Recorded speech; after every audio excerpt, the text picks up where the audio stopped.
1, 2, 3, come on.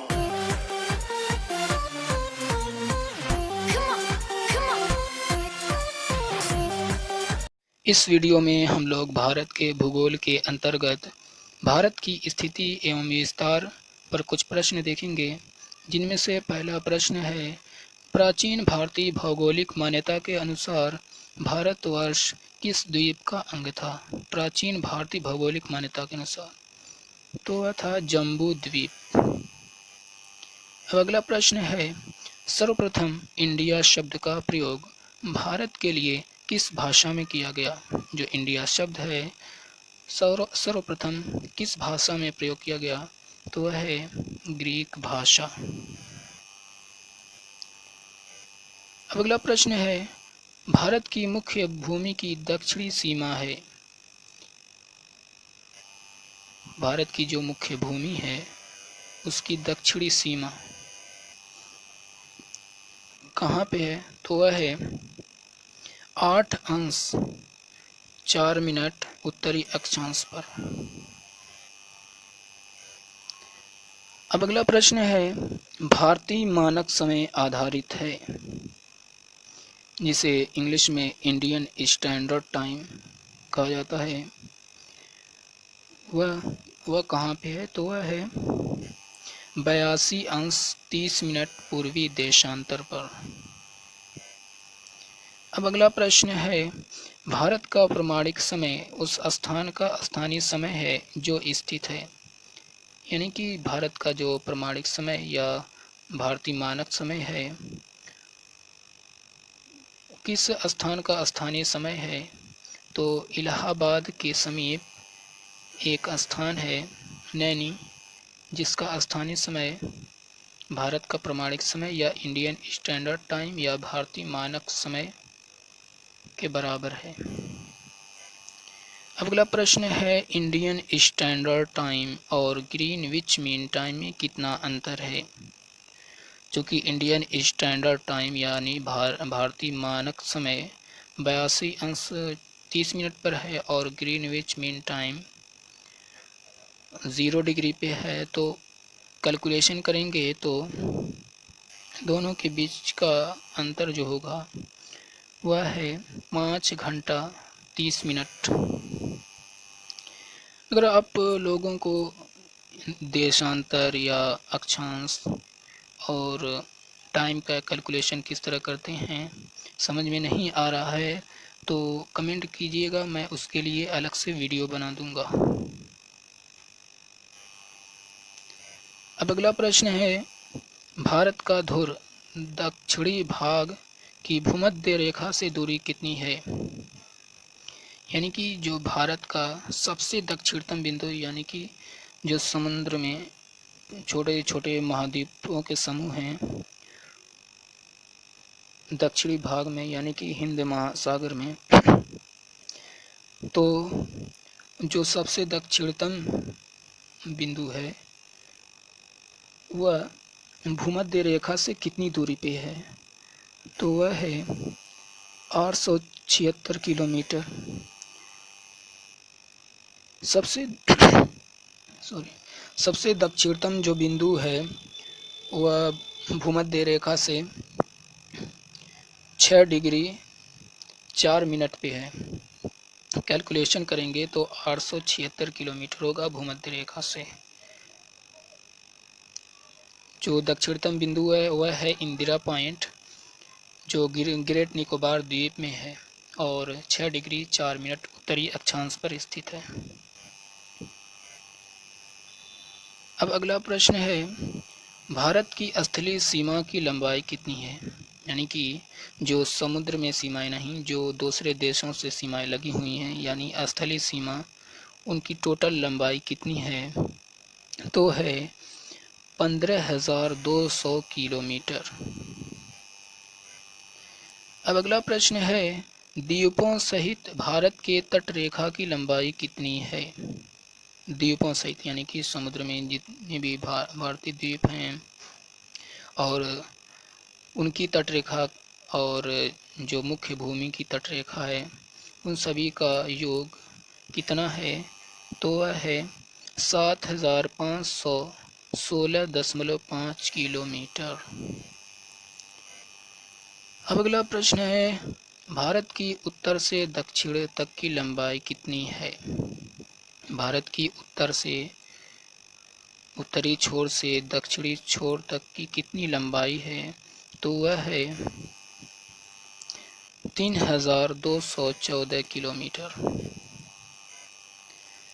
अब अगला प्रश्न है, भारत की पूर्व से पश्चिम तक की लंबाई कितनी है? यानी कि पूर्वी छोर से पश्चिमी छोर तक की लंबाई कितनी है भारत की? तो वह है 2933 किलोमीटर। भारत की तट रेखा की लंबाई है, यानी कि सिर्फ तट रेखा की लंबाई, यानी कि मुख्य भूमि की तट रेखा की लंबाई वह है 6100 किलोमीटर और द्वीपों सहित 7516.5 किलोमीटर थी।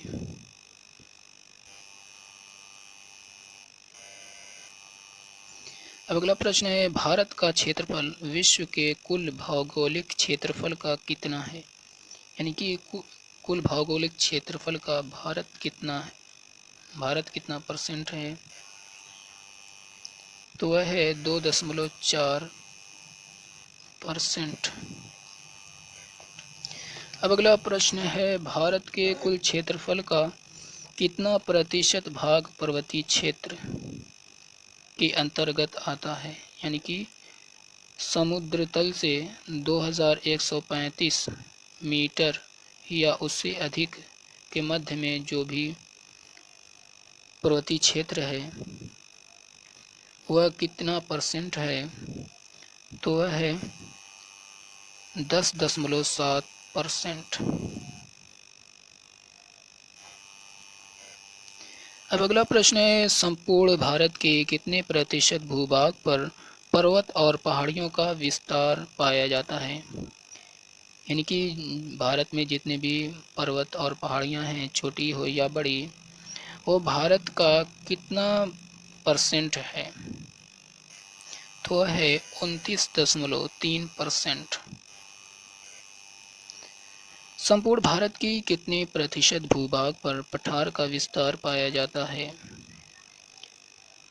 पठार का विस्तार कितना है, यानी कि कितना परसेंट है भारत का?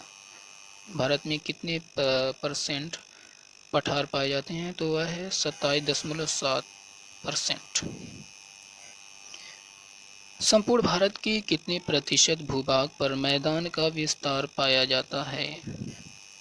तो वह है 43%, यानी कि मैदानी क्षेत्र भारत में ज़्यादा है। अब अगला प्रश्न है, भारत की प्रादेशिक जल सीमा समुद्र तट से कितनी समुद्री मील की दूरी तक है? प्रादेशिक जल सीमा जिसका अभी हम लोग आगे चर्चा करेंगे, वो समुद्र तट से कितने समुद्री मील की दूरी तक है? तो वह है 12 मील। भारत का संलग्न क्षेत्र प्रादेशिक जल सीमा के आगे कितनी समुद्री मील की दूरी तक है? तो वह है 24 मील। इसका भी अभी हम लोग आगे चर्चा करेंगे, संलग्न क्षेत्र का। भारत का एकांतिक आर्थिक क्षेत्र संलग्न क्षेत्र के आगे कितने समुद्री मील की दूरी तक है? तो वह है 200 मील। एकांतिक आर्थिक क्षेत्र, इसका भी अभी हम लोग चर्चा करेंगे। एक समुद्री मील, जिसे इंग्लिश में नॉटिकल मील कहते हैं, जो 1.852 किलोमीटर के बराबर होती है, जो कि सामान्य मील से ज़्यादा है। जो सामान्य मील होती है वह 1.6 किलोमीटर के बराबर होती है। अब आते हैं अपनी बातों पे। किसी देश के तट से 12 समुद्री मील का क्षेत्र प्रादेशिक जल सीमा कहलाती है। यहाँ उस देश को संपूर्ण प्रकार के अधिकार प्राप्त होते हैं, यानी कि समुद्री तट से 12 मील की दूरी तक का क्षेत्र प्रादेशिक जल क्षेत्र कहलाता है और यह सीमा प्रादेशिक जल सीमा कहलाएगी अगर ये 12 मील की दूरी की है। और इस क्षेत्र में देश को संपूर्ण प्रकार के अधिकार प्राप्त होंगे। अब आते हैं संलग्न क्षेत्र। प्रादेशिक तट से 24 समुद्री मील का क्षेत्र, यानी कि यदि ये प्रादेशिक तट है, यहाँ से 12 मील की दूरी तक प्रादेशिक जल क्षेत्र और 24 मील की दूरी तक का क्षेत्र संलग्न क्षेत्र कहलाता है। इस क्षेत्र में राजकोषीय सीमा शुल्क, प्रदूषण नियंत्रण, अप्रवासी कानून लागू करने का अधिकार प्राप्त होता है। अनन्य आर्थिक जोन यानी कि एकांतिक आर्थिक क्षेत्र। संलग्न क्षेत्र के आगे 176 समुद्री मील तक का क्षेत्र एकांतिक आर्थिक जोन या अनन्य आर्थिक जोन कहलाता है। यानी कि ये प्रादेशिक तट है, यहाँ से 12 मील की दूरी तक का क्षेत्र प्रादेशिक जल क्षेत्र, जहाँ जिस क्षेत्र में देश को संपूर्ण प्रकार के अधिकार प्राप्त होंगे। उसके बाद 24 मील की दूरी तक का क्षेत्र संलग्न क्षेत्र, फिर इसके बाद संलग्न क्षेत्र के आगे 176 समुद्री मील तक का क्षेत्र अनन्य आर्थिक जोन या एकांतिक आर्थिक क्षेत्र कहलाता है। तो इस तरह से समुद्री तट से 200 मील की दूरी तक का, यानी कि यहाँ से यहाँ तक 24 और 176 हो जाएगा 200। तो समुद्री तट से 200 मील की दूरी तक का क्षेत्र अनन्य आर्थिक जोन या एकांतिक आर्थिक क्षेत्र कहलाता है। यहाँ खनिज, सागरी खोज, जल शक्ति विदोहन, संरक्षण एवं अनुसंधान का अधिकार होता है।